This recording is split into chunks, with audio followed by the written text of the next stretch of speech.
The Church of South India diocese of Medak Holy Trinity Church Bolarum సమర్పిస్తున్న అనుదిన వాక్య ధ్యానాలను వీక్షిస్తున్న ప్రియమైన సంఘ సభ్యులకు మరియు దేశ విదేశాల్లో ఈ కార్యక్రమాన్ని చూస్తున్న ఆత్మీయులైన ప్రేక్షకులందరికీ మన ప్రియ రక్షకుడైన యేసుక్రీస్తు ప్రభుని శక్తిగల నామమున మా హృదయపూర్వక స్వాగతం. Let us run with endurance the race that God has set before us. మన ఎదుట ఉంచబడిన పందెములో ఓపికతో పరిగెత్తుదము. ఈనాటి ఈ అంశంపై మన హోలీ ట్రినిటీ చర్చ్ సంఘ సభ్యులు శ్రీమతి ఎస్ సత్యవతి దేవదాసమ్మ గారు అందించే దైవ సందేశాన్ని విందాం. సందేశానికి ముందు ఈ భక్తి గీతం.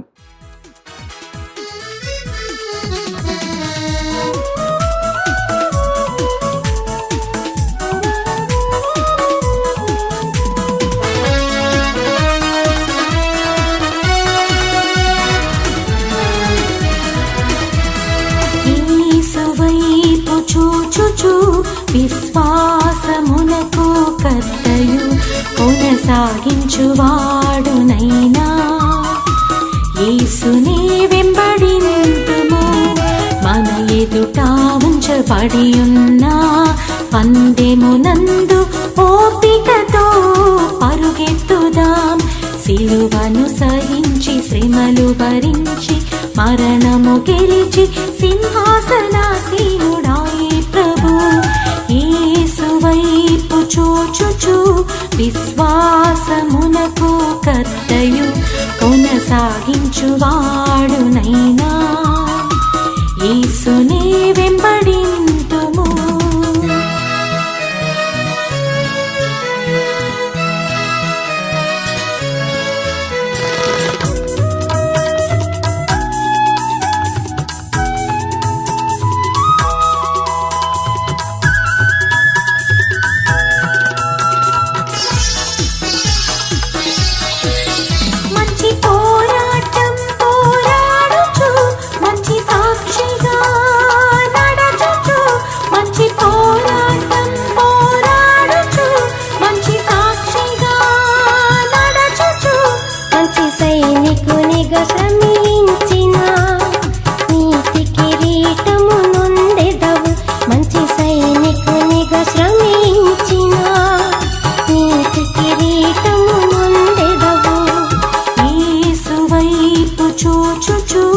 విశ్వాసమునకు కర్తయు కొనసాగించువాడునైనా యేసునే వెంబడింతుము.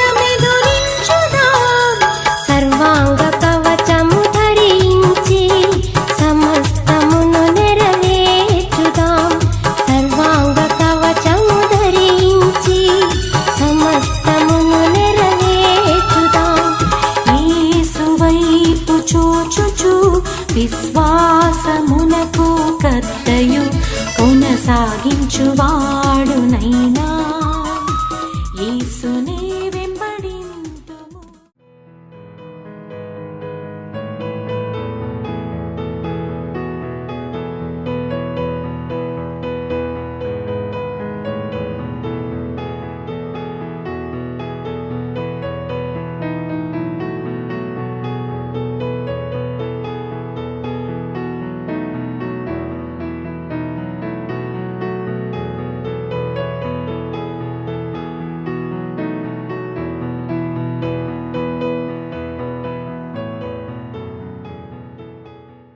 ప్రార్థించుకుందాము.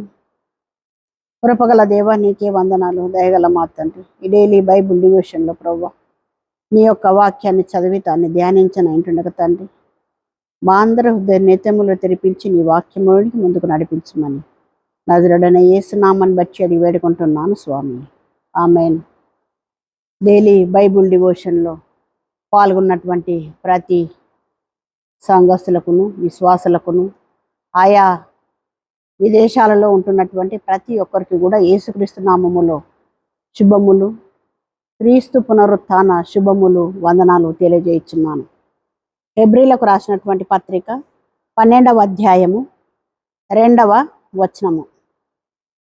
మనలను అనుసరించుచున్నందున మనం ఆయన కూడా ప్రతి భారమును సులువుగా చిక్కుల పెట్టు పాపమును విడిచిపెట్టి విశ్వాసమునకు కర్తయు దానిని కొనసాగించు వాడునైనా యేసు వైపు చూచుచు మన ఎదుట ఉంచబడిన పందెములో ఓపికతో పరిగెత్తుదాము.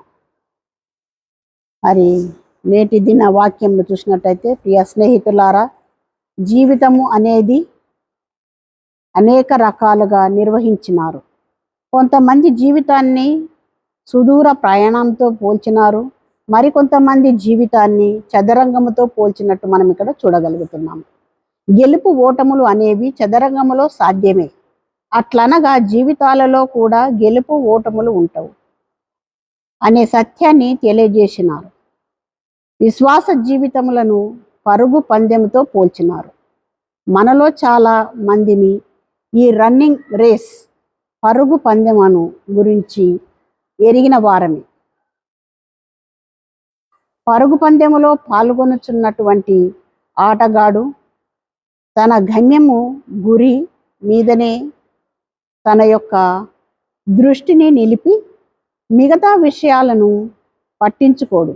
అంటే మిగతా విషయాలను గుర్తించి తాను పట్టించుకుంటే ఆసక్తిని కనపరిస్తే తన యొక్క సమయాన్ని, శక్తి వ్యర్థమై అవేవిగా ఉండినట్లు అవి తన గమ్యాన్ని చేరుకోవడానికి ఆటంకము ఏర్పడుతుంది గనుక తన గురి మీదనే తప్ప మిగతా విషయాల మీద తన దృష్టిని నెలకొల్పడు.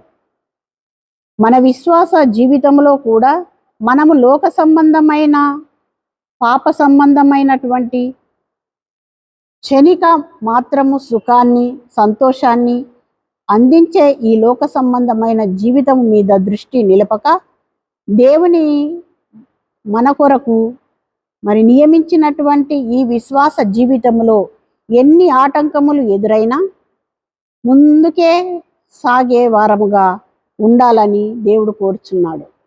మరి ఇక్కడ చదివినటువంటి హెబ్రీలకు రాసినటువంటి పత్రిక 12వ అధ్యాయం 2వ వచనములో మనం చూసినట్టయితే, మన ముందుంచబడినటువంటి పందెములో మనం ఏ విధంగా ముందుకు కొనసాగాలి. ఈ అధ్యాయం అంతట్లో కూడా మన విశ్వాస ప్రయాణములో మరి హేబేలు మొదలుకొని దావీదు, సమూయేలు, సమస్త ప్రవక్తలు, అపోస్తులు, వీరందరూ కూడా ఎన్నో శోధనలు, శ్రమలను, దాడులను, చివరకు మరణము ఎదురైన వారి విశ్వాస జీవితంలో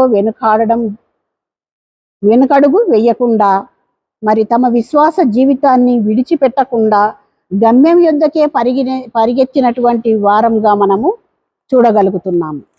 మరి కావున ఈరోజు మన విశ్వాస జీవితమునకు కూడా అనేక శ్రమలు, ఆటంకములు, ఆటుపోటులు, లేమి, కొరత, అవమానాలు, గాయములు, కన్నీళ్ళు, బంధకాలు, పేదరికము, ఒంటరితనము ఇలా ఎన్నో ఎదురైనప్పటికీ మన జీవితంలో ఎన్నో ఎదురవుతూ ఉండవచ్చు. అయితే ఈ పరుగు పందెంలో, దేవుడు మనకుంచినటువంటి ఈ పరుగు పందెంలో మన ముందు ఈ జీవితంలో అన్ని రకాలుగా సంపూర్ణత్వమును అనుభవించి గురి యొద్దకే దృష్టి నిలిపి ఉన్నతమైనటువంటి గురిని చేపట్టిన యేసు ప్రభు వారే మాదిరిగా నుంచుకొని ముందుకు సాగాలని దేవుడు కోరుచున్నాడు, ప్రోత్సహిస్తున్నాడు.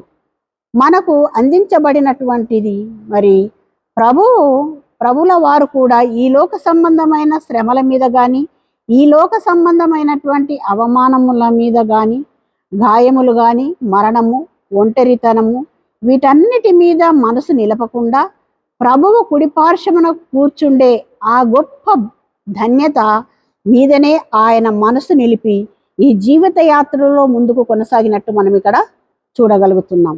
ఈ లోక సంబంధమైన కష్ట నష్టములను లక్ష్య పెట్టక పరలోక గురి మీదనే, తండ్రి చిత్తము మీదనే గురి నిలిపి ప్రభువే మనకు మాదిరిగా ఉన్నాడు. మరి యేసయ్యకు అప్పజెప్పినటువంటి తన తండ్రి అప్పజెప్పినటువంటి బాధ్యత పైననే మరి యేసయ్య తన యొక్క మనసు కానీ తన యొక్క గురి కానీ నిలిపినట్టు మనకి ఇక్కడ కనబడుతున్నది. ఆయనకు వలె ఈ లోకంలో మనము ఎదురైనటువంటి ఈ కష్ట నష్టాల మీద మనసు నిలపక గురి మీదనే మనసు నిలిపి విశ్వాస జీవితంలో ఓపికతో పరిగెత్తినట్లయితే మన ముందుంచబడినటువంటి ఈ సమయాన్ని, ఈ దినాలను మరి మనము కూడా ఓపికతో, నేటి దినాలలో చూసినట్టయితే మానవునిలో ఓపిక అనేది తగ్గిపోతూ ఉన్నది. ఏది జరగాలన్నా క్షణాల్లో జరగాల, ఏది కావాలన్నా ఆటోమేటిక్గా తొందరగా అయిపోవాలి, అన్న వెంటనే క్షణంలో అయిపోవాలనేటటువంటి ఆత్రము ఎక్కువైపోయింది. ఓపిక అనేది తగ్గిపోతుంది. ఆ విధంగా కాకుండా మన ముందుంచబడినటువంటి యేసయ్యను మనం కలిగి మరి యేసయ్య ఏ విధంగా ఓపికతో తన తండ్రి యొక్క పనులను ముగించినాడో ఆ విధం కూడా మనకు అప్పచెప్పినటువంటి బాధ్యతలను మరి దేవుని సన్నిధానంలో మనము కూడా ఓపికతో ఉంటూ దేవుని పనులను మనం చేయాలని దేవుడు కోరుచున్నాడు. దేవుడు మన జీవితంలో అనుగ్రహించిన వాగ్దానాలన్నీ నెరవేరుతాయని, మన జీవితంలో వాగ్దానములు నెరవేరడానికి ఇది ఒక్క గొప్ప అవకాశం అని మనం గుర్తు చేసుకున్నాలని మరి దేవుడు కోరుచున్నాడు.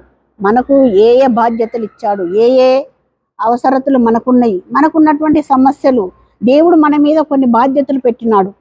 వాటిని మనము చక్కగా ఓపికతో దేవుని వైపే చూస్తూ, మరి పేతురును చూసినట్టయితే యేసు ప్రభు సముద్రంలో నీటి మీద నడిచినప్పుడు యేసు వైపు చూస్తూ ఉండి నడిచినప్పుడు నీటి మీదనే నడిచిండు.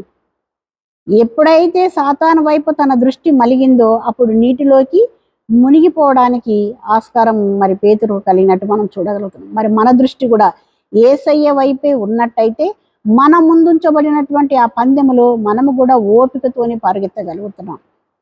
మరి దేవుడు కూడా మనల్ని ముందుకు నడిపేయడానికే సిద్ధంగా ఉంటున్నాడు. కాబట్టి మనమందరం కూడా ఆ ఓపిక కలిగి, ఆ ఆశ కలిగి మనం కూడా యేసయ్య వైపు చూస్తూ మన పందాన్ని కొనసాగించాలని దేవుడి ఎదురు కోరుచున్నాడు. ఇటు వాక్యం దేవుడు దీవించును గాక. ఆమేన్.